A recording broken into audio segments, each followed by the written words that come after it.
that, obviously al-Shaab has been also and remains a stronghold for Hezbollah, so it has a strategic significance for the IDF.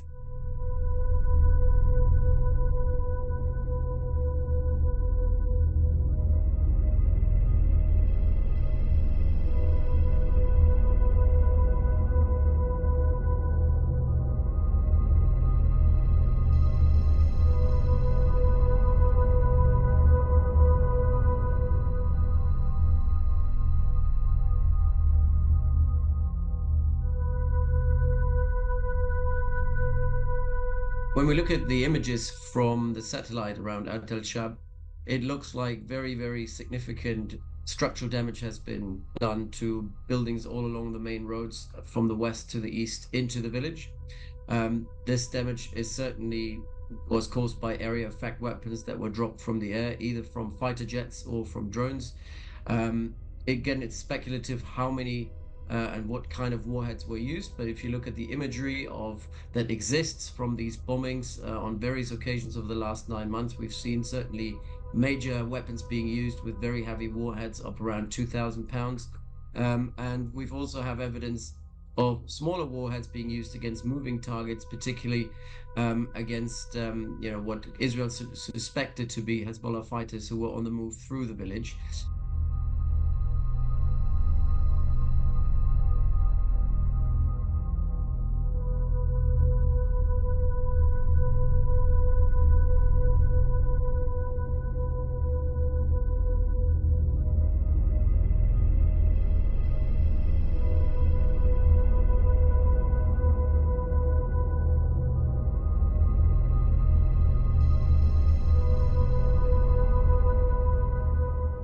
We see that if you look at civilian infrastructure in areas of operations where Hezbollah has been targeting, most of civilian infrastructure has not been hit or destroyed, especially not structurally damaged in the way that we've seen on the other side, Israel using its area effect weapons. The warheads Hezbollah is using are around 500 to maybe 1,000 pounds at the most, but we also see a lot of much smaller anti-tank weapons being used, which have a very, very small warhead below 100 pounds and even less. They can be used in a more targeted manner, with very, very little area effect on surrounding buildings.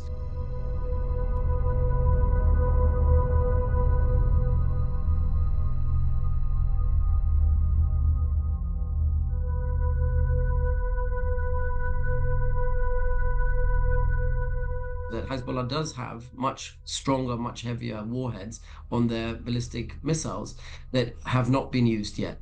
And so the fear is that if this was to escalate and Hezbollah would unleash its full potential, that the ballistic missiles that were to be used, that could be used against Israel, would be far more damaging, with massive warheads that would cause the sort of destruction and have an area effect that would be very significant.